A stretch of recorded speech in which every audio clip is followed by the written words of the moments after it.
com os Falar de restaurantes. imobiliário, mas antes de começar o vídeo, relembro que há uma linguagem própria no que toca à habitação em Portugal. Há um vocabulário Isto hoje está muito específico apertado, que convém não é? dominar Não sei se vou antes de conseguir. comprar uma casa. Em Mas vez de manda na casa, mesma. diz imóvel. Manda na Em vez de quarto, diz assoalhada. Em vez de apartamento, diz fração. E em vez de comprar casa, diz viver em casa dos pais para sempre. Agora que já estamos por dentro dos conceitos, Manda-me para o vamos ao que WhatsApp. interessa. Haverá mesmo especulação imobiliária em Portugal? Vamos a exemplos concretos. Começamos por este estúdio em Alfama. T0, 40 metros quadrados, 1.200.000 euros. O quê? 30 mil euros por metro quadrado. Uma pechincha. E atenção à designação estúdio. Não, não é um estúdio. É um pardieiro. A palavra estúdio só faz realmente sentido se a casa for vendida. Aí sim, isto é um caso de estúdio. Começa, né? 40 Grande metros Guilherme, quadrados pá. e metade são escadas. Grande Façam-me Alves. um favor. Vão à Robbie Alac, tinta cor-de-rosa e transformam isto nos corredores do Squid Game. Quem é que vai dar mais de 1 milhão por escadas? Já estou a imaginar o agente imobiliário a vender a casa. Sejam bem-vindos. Começamos como pelas escadas, assim, mano? que dão acesso às escadas. E esta magnífica cozinha, totalmente equipada com escadas. E aqui temos este armário, onde pode escadas. perder a cabeça e arrumar um mais escadote. escadas. Eu tive de ligar para este anúncio. Claro, foi mais forte do que eu. Vamos ouvir? Mas isto é sério. Boa tarde. Eu estou a ligar aqui por causa do anúncio. C1, C3, É um anúncio aqui a uma... Isto é uma escada. portanto, a entrada de um prédio. É aqui uma escada em Alfama a 1.200.000 euros. Ok, é um prédio, certo? É um prédio. Não, é uma escada. A fotografia é uma escada, é isso? Isto tem aqui 4 escadas. Mas isto é caríssimo para uma escada, atenção. É uma questão de visitá-lo e fazer uma proposta. Sabe que está caro. Mas e dá... Tá, quer dizer, realmente é um T0 em Alfama que está a 1.200.000. Realmente está um bocado caro isto, pá. Quem é que fez esta avaliação? Está o gajo da agência imobiliária. Olha, ó Zé, então isto, 1.200.000 por esta merda. Dá para circularem 2 pessoas ao mesmo tempo? Os Geirinhas também é fodido. Mais um pequeno exemplo. E que tal esta moradia independente à venda na moraria? 48 metros quadrados, 1.300.000 euros. Oh, mas este Mas é uma pessoal é moradia. Com certeza tem os tetos em mármore, um pé direito de 5 metros e uma piscina infinita com uma cascata. É a velha que Fica a fode. ver a descrição, prédio em ruínas. Oh, mano, este pessoal é maluco, mano. Este pessoal, não, tipo, isto, desculpem lá, isto não pode ser, mano. Isto é absurdo, meu. É ridículo isto, meu. Nem faz sentido nenhum. Eu já sinto que me vou chatear para caralho neste vídeo. Ah, são pedras. Pronto, dá para filmar um filme de época. Metes o Virgílio do Castelo com uma pala no olho e Eu vês nem a percebo, tipo, que ninguém vai comprar isto. Porque é que eles metem estas merdas? Porque é que eles metem estes anúncios? Mas isto é ridículo. Mas espera, já tem o projeto. Boa. Ui, o projeto. Não está aprovado. Ok. A verdade não está é que é ainda. difícil resistir à especulação imobiliária. Mano. Felizmente temos políticos, como o ex-vereador do Bloco de Esquerda, Ricardo Robles, que tanto podia ser do Bloco como do PAN ou do PSD, isso a mim não me interessa. O que me interessa é que ele foi crítico deste carrossel da especulação imobiliária. Fernando Medina licenciou nos últimos 2 anos 40 hotéis na Baixa de Lisboa e, sobretudo, um aumento especulativo do preço da habitação. Nos últimos 3 anos subiu 22% em algumas zonas e, portanto, isto é uma barreira para quem quer morar em Lisboa. Corta para 3 anos depois, quando pôs um prédio à venda por 5,7 milhões. Comprou a Segurança Social em 2014 por 347 Eu vi mil esta cena euros. do Ora Robles. bem, aumento dos preços na habitação em 22%, uma barreira para Para quem quer morar em Lisboa. Mas está aqui este prédio que o senhor valorizou nos modestos 1.600%. Nem o passo do Mateus Nunes valorizou tanto. Já 1600. Ele comprou esta merda, eu já percebi, ele comprou isto a 300, mas também imaginem, comprar um prédio em Lisboa por 300 e tal mil euros, atenção, isto foi um leilão, ninguém deu mais por aquilo. Isto é só para vocês perceberem que se arranja pechinchas por misérias em leilões de bancos, porque ninguém compra estes prédios, e isto é um prédio inteiro, meu. O gajo comprou um prédio inteiro por 300 mil euros e vende-o a 5 milhões. Já agora, verdade seja dita, props para Ricardo Robles, porque, além de ter uns olhos lindíssimos, quando o escândalo aconteceu... Mano, se os leilões são combinados ou não, não sei, Trickle. Isso já não faço a mínima ideia, bro. Agora, pá, lá está, estás a perceber? Eu acho que a lista, eu já se viu que a lista do leilão está divulgada. Se calhar foi mesmo combinado, não sei. Isso já não sei. Isso já não sei dizer. Agora, pá, há leilões destes, que claro que têm tendência para ser só para os amigos, que são. que arranjam literalmente pechinchas. Aconteceu, demitiu-se. Ouviste, Cabrita? Mete os olhos neste senhor. O Cabrita é tão difícil de tirar do governo que ele sim podia estar à venda no Idealista. É um verdadeiro imóvel. Ah, mano, é sério, foda-se. Este gajo. Coisas chatas com humor. Coisas chatas com humor. O preço das casas continua a subir em Portugal e o grande problema é que os salários não acompanham essa subida. Em consequência disso, os portugueses hoje em dia dificilmente têm dinheiro para a entrada da casa. Para a entrada da casa, literalmente. Nem conseguem comprar um tapete para os pés. Exato. No primeiro trimestre deste ano, em Lisboa, um metro quadrado valia 3.296 euros. Nós estamos em Lisboa. Este quadradinho aqui em que eu estou, vale isso. 3 vezes mais com um quadradinho igualzinho a este no Barreiro. Isto é a magia do imobiliário. Valorizar de forma diferente exatamente a mesma coisa. Yeah. Segundo o Instituto Nacional de Estatística, desde 2016, o preço do metro quadrado em Lisboa aumentou em 75,8% e no Porto 105,2%. Até o Barreiro cresceu 55,8%, acima da média nacional de 44,2%. O problema é não haver um aumento proporcional nos salários que acompanhem o preço Claro, das casas, claro, as o que pessoas faz não com que os conseguem jovens viver não com isso. consigam sair de casa dos pais e a única experiência imobiliária que vive até aos 40 é acompanhar a mudança de casa da Maria Vaidosa. Felizmente, Exato, toda a são gente em todos Portugal meses. é especialista em imobiliário e tem inúmeras teorias. Isto está a subir por causa das moratórias, dos vistos gold, do crédito mal parado, da crise, melhora. do Sócrates. Mas a questão é, porque é que há de subir por causa das moratórias? É isso que eu queria perceber. Porque é que haverá de subir? Porque as pessoas estão a tentar vender as casas, é? Não estou a entender. O que é que as moratórias fazem com que suba? Quanto muito, se calhar, fazem descer, não? Porque não há necessidade de mais de compra. Sei lá, eu não percebo. Pá, eu vou ser sincero. Empréstimos. Então, mas os empréstimos fazem subir o mercado imobiliário, é? Mano, eu acho é que, imagina, a tua... Ou seja, deixa-me perceber. A minha teoria é o seguinte. Ok, mais procura. Ah, então por causa de haver mais... Ok, estou a entender. Ok. Proprietários protegidos. Ok, então é isso, ok, estou a entender. Então, basicamente, obrigado, Muja. E obrigado, Tédio. Basicamente, aquilo que eu estou a perceber... Ou seja, como os bancos estão a emprestar mais, as pessoas têm mais tendência a pedir empréstimos e a comprar casas. E então o mercado valoriza, é isso? A minha teoria é que, imaginem, está de chegar a um ponto em que ninguém consegue pagar aquilo que pediu emprestado. Os bancos entram em colapso e o mercado imobiliário vem por aí abaixo outra vez. É isso? Só que aparentemente não é bem assim. Porque se os estrangeiros continuarem a comprar casas, não... Quer dizer, também não há de haver casas para tanto estrangeiro, não é? Tipo, aliás, ao contrário, não há de haver estrangeiros para tantas casas. Digo eu. Porque, porra, é a bolha imobiliária. Ah pá, mano, mas imagina, a questão é que já soube falar dessa bolha imobiliária AB e isso nunca arrebenta, meu. Há quantos anos é que as pessoas andam a dizer que isto vai arrebentar? Percebes? E cada vez sobe mais.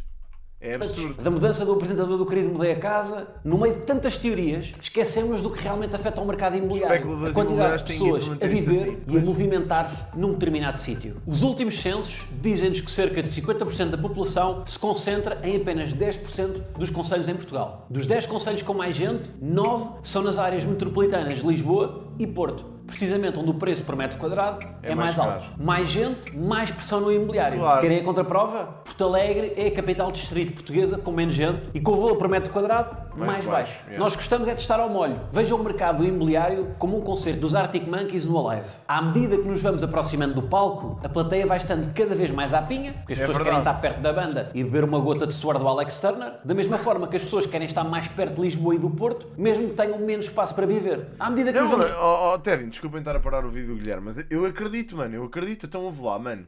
Imagina, as pessoas não acreditam quando eu digo que aqui na zona, que é mais do que a periferia de Lisboa, é o cu, literalmente, de Lisboa, está a 20 km do centro de Lisboa, eu pago, pá, aí 200 e tal mil, meu, por um T3. E é por um T3 que não é novo. Por um T3 novo, pago, pá, aí 300 mil. Mano, 300 mil uma casa em Casal de Câmara. Onde é que eu já vi isto, mano? Isto é absurdo. Aliás, eu ando a ver, tipo, assim, pá, no geral, tipo, a ver casas no geral.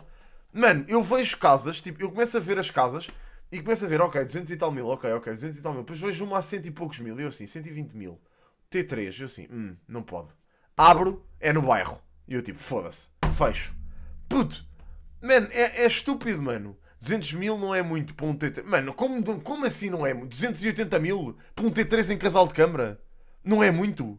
Foda-se. Ó Xavier. Tipo, vai cagar à mata. Como é que não é, bro? Isto em transportes é um autocarro. Isto não tem metro ao pé. 200 e tal mil era um T3 em Odivelas já há 10 anos atrás, bro. Ao pé do metro. É uma javardice, mano. 200 mil é uma javardice. 280 mil são as casas aqui. Então eu já vos disse, ouçam, o meu, pá, eu não vou, pronto, não posso falar em específicos, mas eu tenho um amigo meu que comprou uma casa há uns anos atrás, tipo aí há, sei lá, uns 5 ou 6, a 100 e poucos mil, 140 mil, um T3. A casa à frente da dele, que é igual, foi vendida, tipo, há coisa de um mês ou dois, por 280 mil. 280! Uma casa igual, que ele comprou há 6 ou 7 anos por, tipo, 140, 130. Foda-se, bro. What the fuck? É o dobro, quase, do dinheiro. Que é isto, mano? Percebes? É uma javardice. E tipo, imagina, se tu me disseres assim, ok, em Alfama está caro. Mano, ok, está bem, Alfama. Agora, puto, no cu da linha de Sintra está caro. Quem é que foi viver para aqui? Estás a perceber? Não sei, meu. Aliás, sei. São as pessoas que não conseguem comprar casas no centro e têm que vir para a periferia. Ou seja, agora toda a gente vem para a periferia porque ninguém consegue viver no centro. Mano, é absurdo. Qualquer dia tem que ir viver para onde? Para Peniche? Para comprar casa? Pá, não sei, meu. E isto é chato porque as pessoas depois vão para o Twitter e não sei o quê, os privilegiadinhos de merda que têm as casas que os papás lhes dão. Vão para o Twitter e dizem, sei o quê, olha, tens casas a 70 mil euros. Tens casa a 70 mil euros em Miranda do Corvo. Mano, tipo, ninguém quer ir viver para Miranda do Corvo. Ninguém que cresceu em Lisboa quer ir viver para Miranda do Corvo, meu. Eu não quero. Percebem? Tipo, quero viver no sítio onde eu cresci. Onde eu vivi a minha vida toda. Não precisa ser em Casal de Câmara, mas pode ser, sei lá, aqui perto. Percebem?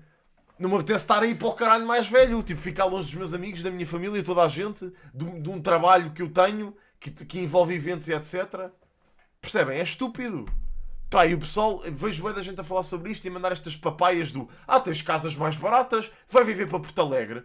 Mano, foda-se. Então, se fosse assim, toda a gente ia para lá, né? Viver. E atenção, que tipo está a ficar fedido em todo lado. Margem Sul está fedidíssima em comparação com o que era há uns anos. A Almada, os preços estão quase Lisboa. Tipo, se calhar Barreira igual, como o Guilherme estava a dizer e bem. O Algarve, segundo o que o King está a dizer também, mas pronto, o Algarve tem interesses turísticos, é diferente. Mas o Porto é a mesma merda. Mano, qualquer dia não dá para viver em Portugal. Para já porque os salários são a merda que são, não é? É impossível. Mano, mas eu não acredito ao Johnny, certo. Mas eu não acredito que a responsabilidade seja inteiramente do governo, mano.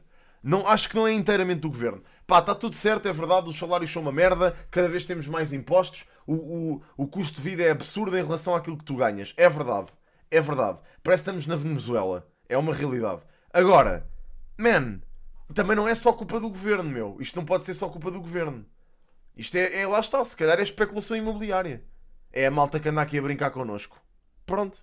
E sabem qual é que é o problema? É a malta que paga aquele preço. Porque isto é como tudo. Isto é a lei da procura e oferta. Como as pessoas queixam-se, mas compram casas a 280 mil na mesma. Pedem empréstimos para comprar casas a 280 mil. Certo? Porque tem que haver quem compra, mano. Não pode ser só tipo, os preços são absurdos, se ninguém comprar, eles vão ter que baixar. Certo? Só que como há quem compre casas a este preço, porque não há opção, certo? Mas há quem compre. E como há quem compra, o mercado vai continuar sempre assim. Percebem? É estúpido, mano. E as rendas estão altíssimas também. E lá está. E depois qual é que é o efeito bola de neve? É porque lá está. Os jovens querem sair de casa dos pais, certo? Não comportar o custo de uma renda de tipo 600, 700 euros, 800 é demais. O que é que eles fazem? Mano, pedem um empréstimo e pagam menos. Continuam a pagar menos. Pela casa. Só que depois vão a ver e estão a pagar a casa a 40 anos com juros altíssimos, meu. Pá, e pronto, e é este bacanal em que vivemos. Está-se bem. Tens a tua vida presa a um banco por causa de uma casa que compraste com o preço super inflacionado. Depois queres trocar de casa, tens que vender esta, já não vai valer o mesmo. Pronto, estão a ver. Sei lá, man. Nos afastando do palco. Há mais espaço para ver o concerto à larga, acender um cigarro sem queimar o cabelo da pessoa à nossa frente, mas não se vê tão bem o concerto. Assim como quem vive na periferia dos centros urbanos, que pode ter um jardim, mas demora 2 horas por dia na A5. Depois há uns que não gostam mesmo de confusão, tal como quem vive em Porto Alegre, e enquanto dá o concerto, estão lá atrás no stand da Durex a tentar ganhar um dildo em forma de maçaroca de milho. O Ai, problema minha Nossa é que hoje em Senhora, dia, no assustei, mercado tipo. imobiliário em Portugal, temos a plateia inteira do Alive Era uma a tentar maçaroca. ver o concerto dentro de um provador da Massimo Dutti. Não há casas Para todos os efeitos era uma maçaroca. para tanta gente, porque 1. Não há mão de obra suficiente para nova construção e 2. O que há é rapidamente comprado por estrangeiros, para quem meio milhão por um T1 ainda é um achado. Mas este cenário pode muito bem inverter-se. Senão qual é que é a solução? Construir um dormitório de arranha-céus na Baixa Chiado? Legalizar como habitação... Olha, é isto que ele está a falar.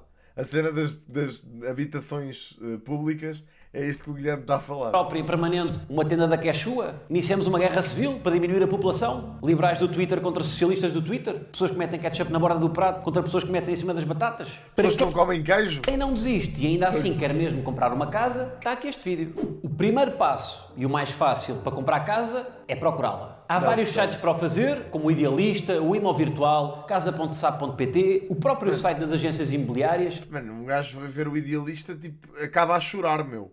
Eu fico deprimido a ver o Idealista, meu. Não sei se vos acontece o mesmo, mas eu deprimo. É que as únicas casas que estão a um preço aceitável são buracos.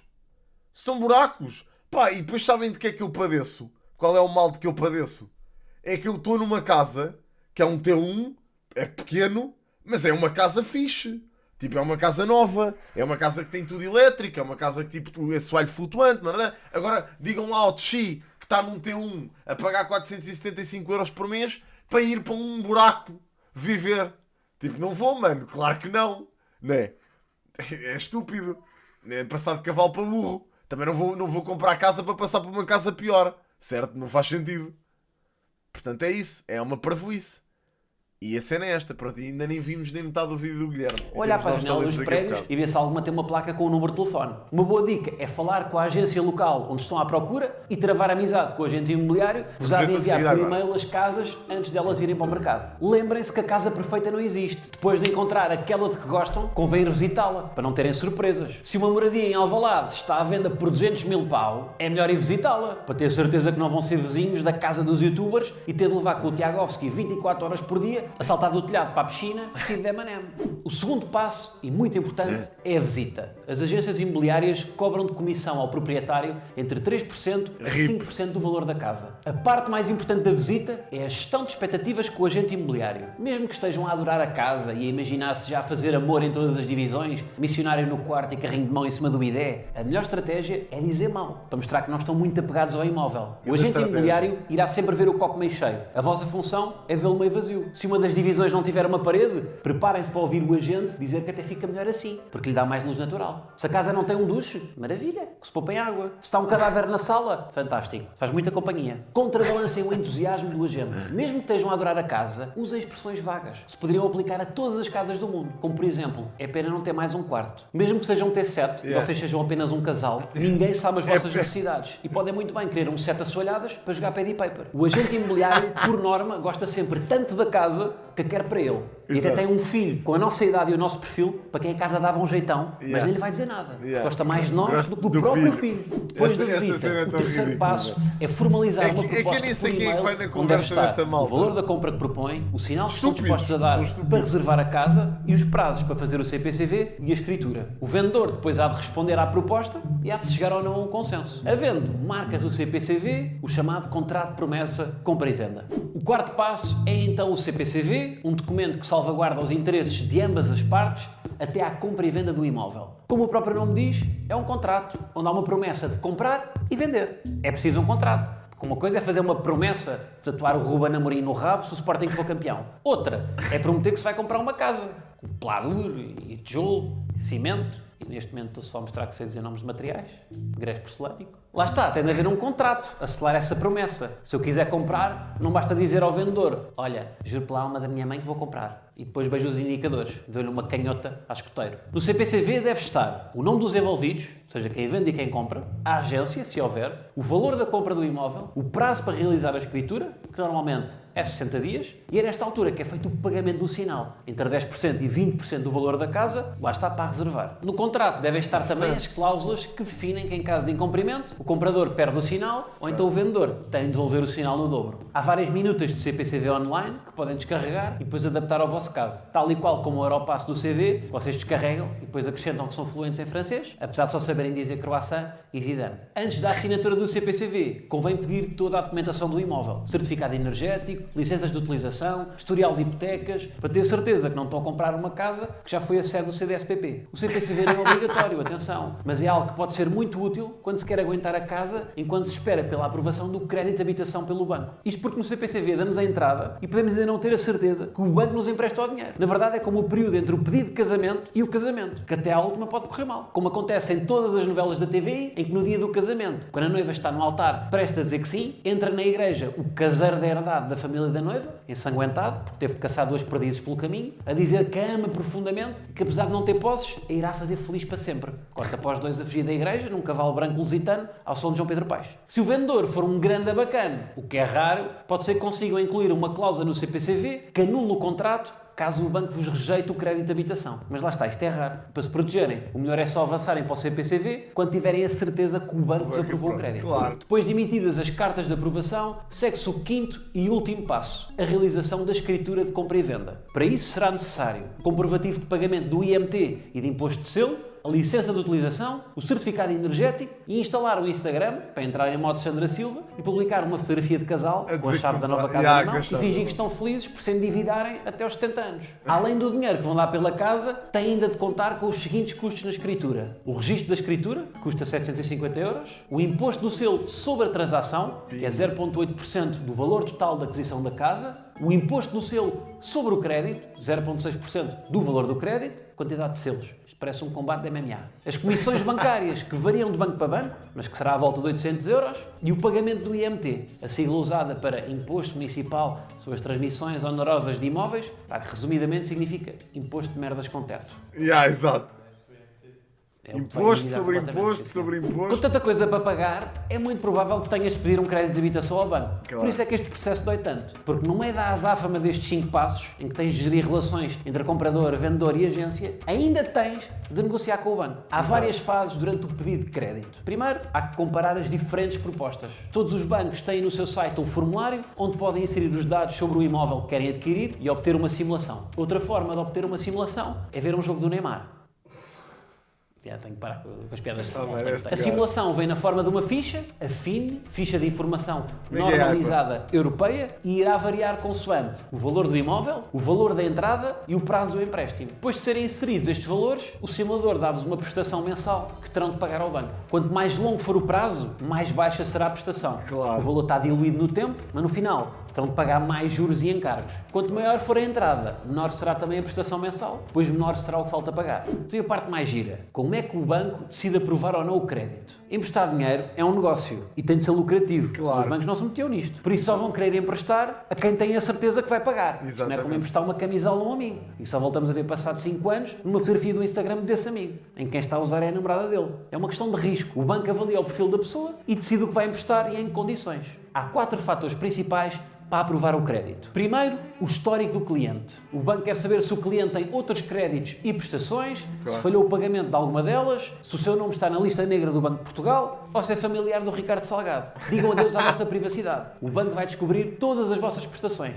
desde a HBO até ao Tinder Plus. O segundo critério do banco é a estabilidade profissional. Este é o meu preferido porque me diz muito. Os bancos valorizam a estabilidade. Exato. O problema é que a versão de estabilidade dos bancos ainda é muito conservadora. Pois Os é. bancos adoram trabalhadores por conta de outrem, com profissões de fato e gravata e um salário fixo, Yeah. mesmo que esse salário fixo mal chegue para pagar o parquímetro da EML, onde Exato, estaciona o carro da exato. empresa todos os dias, Mas e as é refeições verdade. no food court do Amoreiras. Já um trabalhador independente. Para os Tá bancos fodido. tem o mesmo perfil de risco que uma labarista nos semáforos. Exato. Mesmo que ganhe o dobro de um trabalhador por conta de outrem, Yeah, não tem um não dá. contrato. Na visão do banco, este mês até podes ter guito, mas no próximo Pode quem ser é não que me tens garante? nada, O yeah. teste para ver se tens uma profissão que o banco valoriza Portanto, olha, é o teste da tá avó. fodido, Se a tua avó Giro. te perguntar o que é que fazes e compreender a resposta, ou seja, se fores médico, engenheiro, gestor, advogado, farmacêutico, parabéns, Toma lá, o banco Guido. gosta de ti. Se a tua avó te pergunta o que é que tu fazes e ficas Tu não nervoso com a sabes tua saber. resposta, que Yeah. ela provavelmente não vai perceber, Estás ou fodido. seja, se és criador de conteúdos, gestor de redes sociais, web developer, influencer, fundaste uma startup, investes em criptomoedas ou és humorista, esquece lá o teu crédito de habitação. É verdade, isto é o humor de dedo na ferida. Em terceiro, a idade. Se o cliente for demasiado velho, já não vai ter tempo para pagar o empréstimo. Se for demasiado novo, o banco ainda não lhe reconhece maturidade. Abaixo dos 25 anos, esquece o crédito. Acima dos 45, as condições do crédito são agravadas. Acima dos 65 anos, precisas de um segundo titular do empréstimo. A partir dos 75, nenhum banco está a contar que sejas o Manel de Oliveira, que vivas mais 40 anos para pagar o teu empréstimo. Sobra, portanto, uma faixa etária atraente entre os 25 e os 45 anos, idade essa onde as pessoas se encontram a tentar ter uma carreira com Obrigado, ordenados pá, obrigado. Obrigado, King. Obrigado, Dona Sara Xavier. Thank you, man. Obrigadíssimo. Obrigado. descer a velocidade de caracol, pelo que viver num quartinho em casa dos pais para sempre. Finalmente, a taxa de esforço. Para aprovar o crédito, o banco irá verificar que o vosso rendimento é suficiente para pagar a prestação mensal e se tem o suficiente para a entrada. Esta taxa mede o peso dos empréstimos no rendimento do cliente e, por norma, para o crédito ser aprovado, não deve ser superior a 40%. Por exemplo, se o rendimento líquido do cliente é 1000 euros, a soma das prestações de crédito não deve ultrapassar os 400 euros. Resumindo, os bancos procuram alguém com bom salário, trabalho estável, idade ideal, historial bancário perfeito, taxa de esforço mínima, o que resume o universo de potenciais clientes à lista anual da Forbes dos 30 jovens promissores com menos de Exato, 30 anos. exato. Porque essa lista já incluiu recentemente o Chicão e ele em breve é bem capaz Claro, de meu, sempre. então tu Sobra, achas que isto é o quê? Uma portanto, a única brincadeira? solução, pedir o crédito em conjunto com a outra pessoa ou Claro. então convencer os vossos pais a serem fiadores e Claro. a colocar neles a responsabilidade de, em caso de incumprimento, o banco banco ir vai lá à buscar, casa, claro. roubar-lhes uma jarra em prata. Que é o que toda a gente faz. Que é o que toda a gente faz verdadeiramente atualmente. Que é mete os pais a serem fiadores das casas e pronto. E isso pode correr muito mal. Cobrar a prestação. Para aprovar o crédito, o banco vai querer saber a vossa vida toda. Os bancos são piores que as velhinhas à janela a observar o que vocês fazem. A primeira fase do crédito de habitação é a análise e a pré-aprovação. Para ter garantias, o banco pede documento de identificação, última declaração de IRS e nota de liquidação, o mapa de responsabilidades de crédito, para saber se não a pagar outros empréstimos, extratos bancários dos últimos 3 meses, portanto, nesses meses um senhor do banco vai ver todas as vossas compras, excepcionalmente, nesses 3 meses podem cancelar a vossa subscrição do meu Patreon, mas nos outros não vale a pena. Publicidade. E depois os últimos 3 recibos de vencimento, não dizes a ninguém quanto é que ganhas? Tudo bem, mas aqui o senhor Raul do Compara Já vai enviar o teu salário para todos os bancos do mercado e toda a gente vai ficar a saber que recebes 800 euros por mês e gastas metade em Uber Eats. No caso de trabalhares a recibos verdes, em vez de 3, serão necessários os extratos bancários dos últimos 6 meses e os últimos 6 recibos de vencimento. É o dobro. Isto devia ser coerente para o mal e para o bem. Então recibos Até se- verdes celebram Até se um gajo receber tipo 50 recibos de cada vez, que é o meu caso, que recebo de bué da merdas. Tipo, como é que eu faço isto? É fodido. Vou dizer o que é ao banco. Olha, então é assim. Eu recebo do YouTube, da Twitch, daqui, das marcas, de não sei o quê. E olha, isto cai ao dia 15, ao dia 13, ao dia... O que é que eu faço nesta merda? Olha, malta, isto no total... 2 vezes por ano no Natal, tem o dobro dos feriados, tem 2 verões e está 2 vezes por ano na época das cerejas. A mim chegaram a pedir-me os recibos e os tratos dos últimos 12 meses. Está aqui a minha vida. Em fevereiro perdi 50 euros a apostar na vitória do Vizela, sou ao alarme, este senhor tem um risco para o crédito. Exato. 12 meses. Mais um bocadinho, o senhor do banco saca de um transferidor e pede-me para mostrar os últimos 12 centímetros do meu pénis. Então, e se tiver várias propostas aprovadas, como é que eu decido que banco escolher? Aquilo que temos de olhar na FIN para comparar qual a melhor proposta de crédito é a TAEG, ou seja, a taxa anual efetiva Ganda global, que nos dá TAEG, o pá. custo anual do empréstimo, com os juros, comissões, impostos, seguros, despesas de avaliação e outros encargos. Os bancos espertos convencem as pessoas que o que importa é a TAN, a taxa anual nominal. Porquê? Porque a TAN é apenas uma parte da TAEG. São só os juros do empréstimo. Mas depois não ficamos a saber os outros custos. Claro. Selecionar o empréstimo com base na TAN é o mesmo que selecionar alguém no Tinder com base na fotografia do baço. Faz parte do total, mas conta pouco. A TAN resulta da soma da taxa de juro Euribor com o spread. O spread é fácil, é a margem de lucro do banco. A Euribor é mais complexa. É uma taxa de juros que um conjunto de bancos da zona euro cobram para emprestar dinheiro. É negociada todos os dias, mas o valor resulta de uma média das taxas de juros durante um determinado período. Pode ser uma semana, um mês, 3 meses, 6 meses, um ano. Vamos dar um exemplo com coito. Um casal junto há 5 Mas anos, é isso, com uma meu. vida sexual flutuante, apresenta um determinado índice de coito que varia semanal, mensal e até anualmente. Tal como a Euribor, que também flutua semanal, mensal e anualmente. anualmente. Por vezes, acontece um episódio que destabiliza os mercados. Assim como um fator extraordinário pode afetar o índice de coito. Se de um momento para o outro há uma imigração de um dos membros do casal, o índice de coito, em princípio, É irá zero. reduzir imediatamente e o índice de masturbação por Zoom irá aumentar. Para lidar com estas flutuaões, quando dinheiro. submetemos o pedido de crédito, podemos escolher entre taxa Euribor fixa ou variável. Ou seja, imaginem que no casamento, depois daquela lenga-lenga do sim, Kátia, sim, Júlio, prometo amar e respeitar-te na saúde e na doença, o padre pergunta: Kátia, Júlio, vão desejar coito fixo ou variável? Em caso de fixo, aceitam uma média de coito independentemente do que venha a acontecer. Em caso de variável, o coito irá variar consoante as flutuações no sentimento entre ambos. É esse o perfil de risco que tem também de avaliar na Euribor. A vantagem da taxa fixa é ser mais previsível. Mesmo que o valor da Euribor suba, o valor da prestação mantém-se inalterado. Lá está. Mesmo que o sentimento mude, a frequência de coito mantém-se inalterada. No caso da taxa variável, por exemplo, na Euribor a 6 meses, a taxa é revista a cada 6 meses, podendo subir quando a Pode ser. Euribor sobe. A vantagem é que em períodos como o atual, em que a Euribor está negativa, consegue-se prestações muito baixas. Mas nada nos garante que daqui a 10 anos a taxa não aumente 10 vezes, tal e qual o coito. No início é tudo muito bonito, mas nada nos garante que no futuro, com um progressivo descuido de ambos na higiene íntima e um acumular de sebo nas virilhas, o Júlio e a Cátia... Mas daqui a imagina, uns se tu anos- pedires uma fixa agora, atualmente, se calhar é muito baixa. Percebem o que eu estou a dizer? É o que o Guilherme está a dizer. Se pedires agora fixa, se calhar vai se manter e depois quando a Euribor aumentar, vai ficar igual. A cena vai ficar igual. Percebes o que eu estou a dizer? Não, depois não te podem subir, supostamente. Se pediste fixa. Se pediste variável, depois fodem-te. anos só façam um coito com as próprias falangetas. A minha mãe vê os meus vídeos. É este o risco As que taxas- devemos ter em as taxas conta fixas quando são optamos entre sempre taxa mais fixa altas? e variável. Ok. Depois do banco escolher se nos quer, somos nós que temos de escolher o banco que queremos, entre aqueles que nos aprovaram o crédito. É costume olhar para o spread para escolher a melhor proposta, por ser a margem de lucro Ok, dos bancos. ok. Normalmente escolhe-se aquela com o spread mais baixo. Errado. Veja-se estes dois exemplos. O banco A tem o spread mais baixo, apesar da margem ser mais curta no banco A, ele cobra mais no total. A melhor maneira de comparar propostas é olhando para a TAEG, porque inclui todos os custos. Se em troca de um spread mais baixo o banco propuser a contratação de outros produtos associados ao crédito, desconfiem, ninguém dá nada a ninguém. Esses serviços adicionais podem acarretar mais gastos associados ao crédito, logo uma TAEG maior. É como um anúncio de televendas, a uma cinta eletrónica de abdominais, em que vos dizem que se ligarem nos próximos 5 minutos ainda ganham uma torradeira. Só fazem isto porque sabem que a quantidade de gente que é persuadida a ligar logo por causa da torradeira compensa o custo da torradeira. Após o banco aprovar, Pois é. segue-se a avaliação do imóvel. Para isso, é preciso a caderneta predial, a certidão permanente e as plantas do imóvel que o Mas a vendedor há de caderneta ter. predial? Na avaliação, um perito vai ver a casa e Yes, avaliá-la perfeito. tendo em conta a localização, o ano de construção, a área, os acabamentos, a vista, a iluminação. Aqui é a rezar para apanhar um avaliador que mora na charneca da Caparica. Exato. Para quem tudo, incluindo tercena, lhe pareça um excelente ordenamento do território. Exato. Depois de realizada a visita técnica, o avaliador vai fazer o relatório.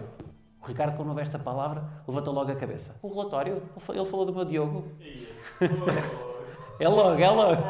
Se o relatório for favorável, avança-se para a emissão das cartas de aprovação. Atenção, se a avaliação do Coitado do imóvel Ricardo, for pá. inferior ao valor aprovado do empréstimo e, portanto, ao valor que negociámos com o banco irá emprestar no máximo até ao valor da avaliação. Ei, O banco empresta sempre até ao valor mais baixo entre os dois.